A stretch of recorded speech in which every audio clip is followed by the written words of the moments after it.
Selamat pagi semuanya, semoga dalam keadaan sehat walafiat dimanapun rekan-rekan berada. Saya Agus Mulyana dari Bojong Soang, Bandung. Izin berbagi sedikit cerita pengalaman kemarin ketika saya dinyatakan positif COVID hingga sekarang alhamdulillah sudah sehat. Saya mulai dari tanggal 24, waktu itu kalau tidak salah hari Senin sore, saya di rapid test dan muncul satu garis merah tegas, satu lagi bias. Namun saya ambil keputusan mulai hari itu, langsung saya memisahkan diri dengan anak istri untuk isolasi. Hari Selasa tanggal 25 saya melaporkan kondisi itu ke pimpinan di tempat kerja saya, tapi menunggu hasil swab. Hari Rabu pagi saya melaksanakan swab antigen di salah satu klinik di Bojong Soang dan betul hasilnya adalah positif. Setelah itu saya konfirmasi kembali dengan menyertakan bukti-bukti. Nah, gejala awal yang saya alami adalah waktu itu agak apa ya, gatal di tenggorokan sedikit, tapi belum batuk. Dan suhu tubuh masih terhitung normal sampai tanggal 25 itu masih berkisar 35, 36. Nah, siang setelah di swab, saya mulai merasakan memang agak demam, agak gejala flu gitu, agak flu sehingga area pundak, leher itu sakit dan itu agak beda dengan biasanya. Nah, tanggal 26 ke sini memang suhu tubuh mulai naik, mulai kisaran 37, 38, 39 sampai hampir 40 pernah saya alami. Rentang waktu dari hari Rebo sampai hari Sabtu. Nah, hari Sabtu saya masuk UGD sendiri ke UGD RS Muhammadiyah Bandung jam 8 Bada Isa, diperiksa darah, scan toraks atau paru, terus cek saturasi oksigen. Alhamdulillah semua aman, tapi tetap saya diinfus karena sampai hari Sabtu malam itu suhu badan tidak turun gitu, walaupun dalam per hari rata-rata mengkonsumsi 4 atau 5 sunmol, relatif nggak mempan. Nah, setelah diinfus dengan obat penurun panas, alhamdulillah mulai turun dan juga obat lambung karena, apa ya, saya merasakan selera makannya hampir tidak ada, tapi kalau penciuman masih normal, itu yang saya alami. Pulang jam 1 dini hari, makan bubur, obat, dan seterusnya.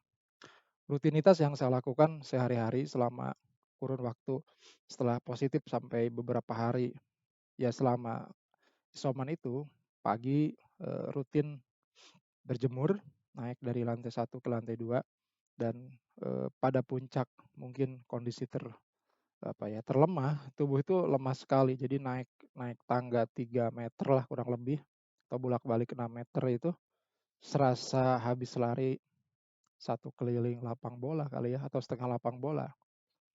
Saking lemesnya, gemeter, keringet gitu. Saya berjemur rata-rata 30 menit per hari, jam setengah 8 sampai jam 8 atau jam 8 sampai setengah 9 antara itu.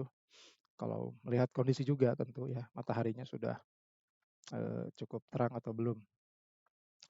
Selain itu juga saya sangat bersyukur karena para pimpinan di tempat kerja saya sangat punya kepedulian yang luar biasa.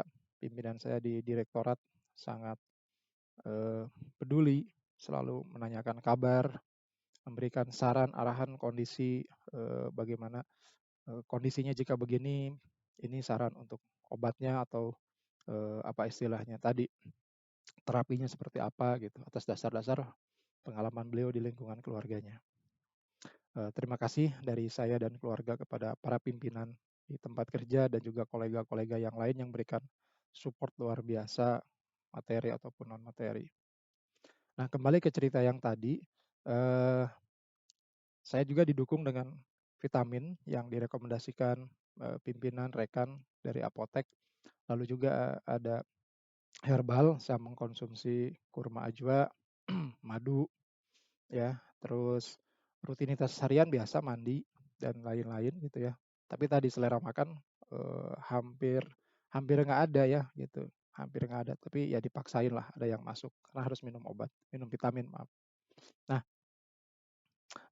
teman-teman sekalian, setelah tadi cerita bagaimana pagi siklus normal juga ya saya melaksanakan sholat, tapi karena kondisinya yang belum fit, kadang di jamaah qashar gitu ya. Beberapa kondisi saya lakukan karena hampir nggak kuat berdiri sebentar untuk 2 rakaat pun berat, lemes, badan hampir nggak bisa tegak, dan pas sujud itu berat banget ke kepala, tuh ya.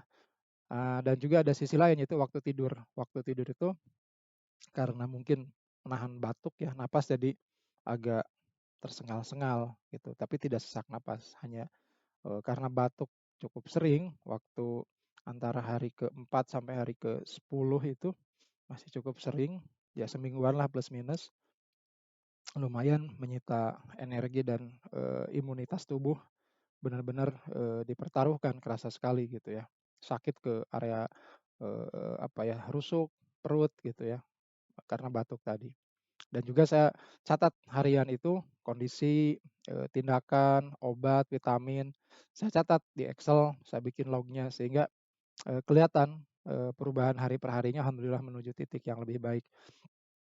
Saya di awal dikasih arahan, motivasi teman-teman, ya insya Allah ini menjadi sebuah pembelajaran berharga. Selain memang qadarullah harus seperti ini, tapi juga punya keyakinan bahwa insya Allah sembuh. Dengan keyakinan itulah ikhtiar-ikhtiar yang dilakukan juga punya dasar gitu. Jadi nggak sekedar memperbaiki fisik, tapi yang penting adalah ruhiyahnya dulu diperbaiki, insya Allah fisik akan ngikutin.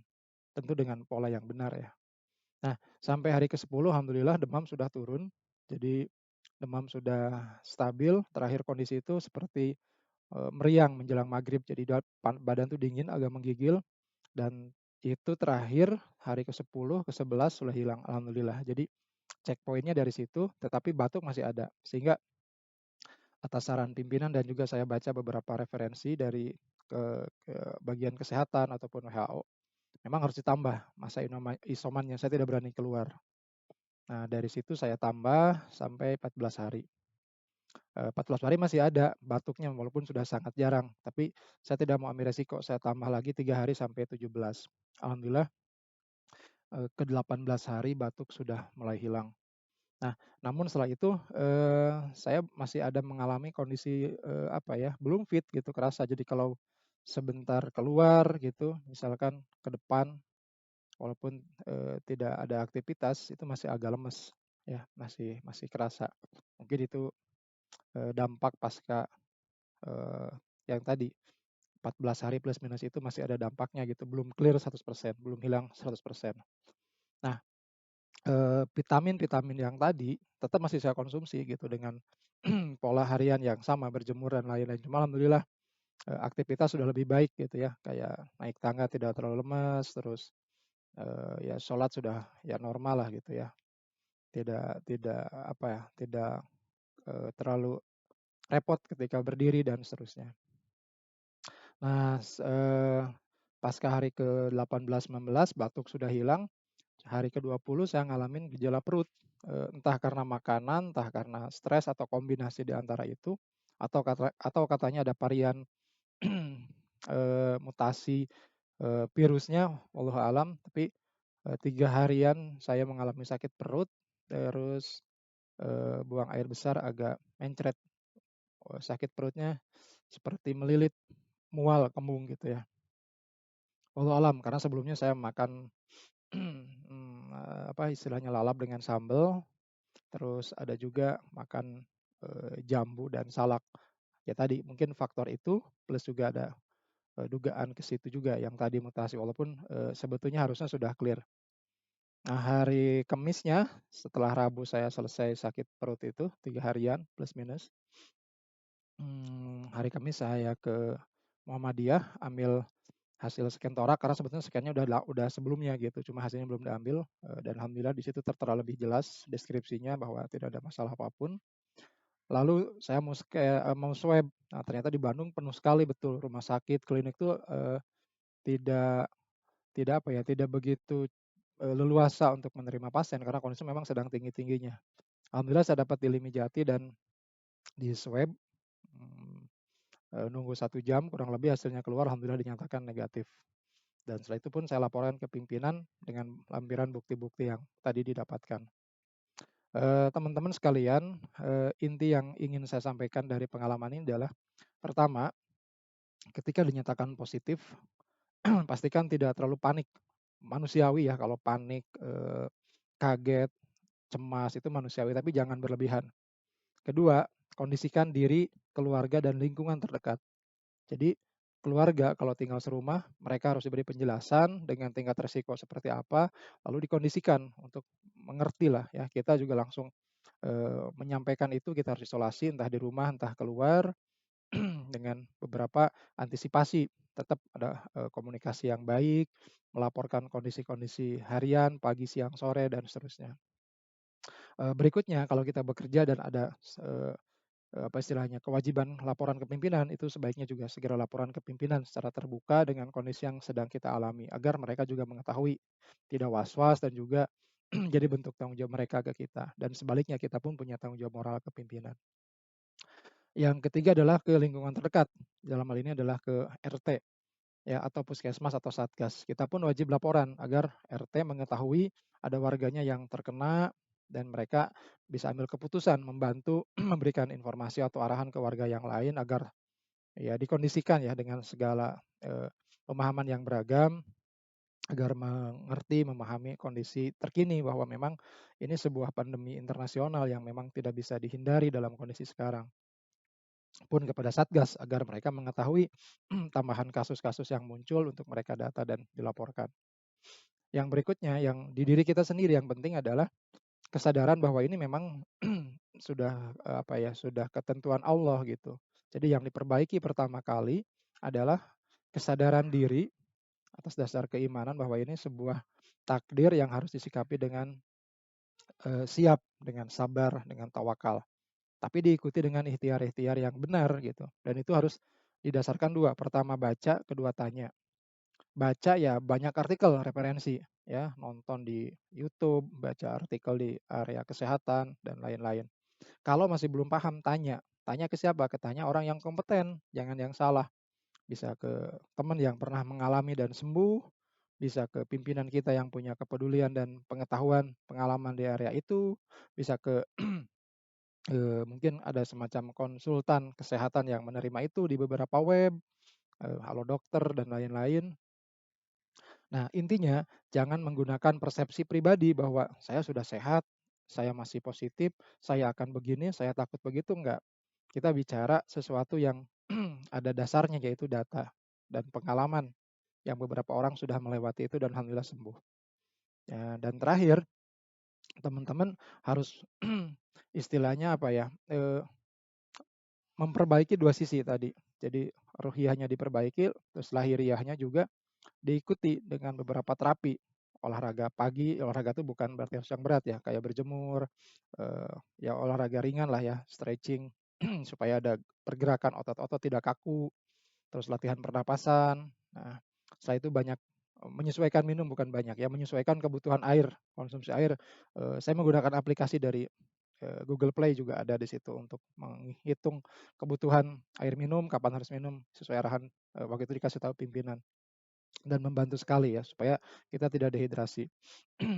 Lalu ya tadi selama kita isoman juga jangan banyak berpikir negatif ya, jangan berpikir negatif dalam artian terlalu cemas, terlalu takut itu ini ya lakukan rutinitas selama kita bisa. Buka laptop, baca, ya mungkin sesekali mengerjakan hal yang lain, nonton dan seterusnya. Komunikasi dengan teman tetap jalan.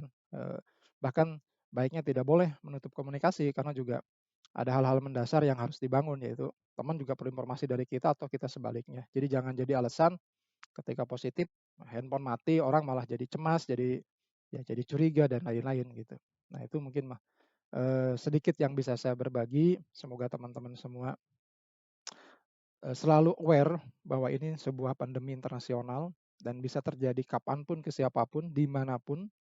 Tetap jaga kesehatan, hal-hal sepele yang mungkin dilakukan, misalkan membuka masker ketika ngobrol dengan teman yang kita anggap sehat, kita anggap sudah kenal baik, bagian dari keluarga, teman dekat, tetap jangan dilakukan. Tetap proteksi diri kita, keluarga kita gitu ya istilahnya kalau bareng keluarga dengan prokes yang tepat ya, yang memang sesuai. Jangan sampai lengah Karena pada titik lengah itulah potensi mereka menyerang kita itu sangat besar, ya. Kedua, ketika teman-teman mengalami hal-hal yang merasa tidak nyaman, cepat lakukan rapid test atau swab, ya. Jadi biar ketahuan ini tuh sakit yang memang gejala biasa atau memang menuju ke suspek C19. Barangkali itu saja sharing dari saya. Mohon maaf jika ada yang kurang berkenan. Terima kasih kepada semua yang sudah membantu, khususnya pimpinan-pimpinan di tempat kerja saya dari Direktorat Inovasi, dari jurusan, teman-teman kolega yang lain.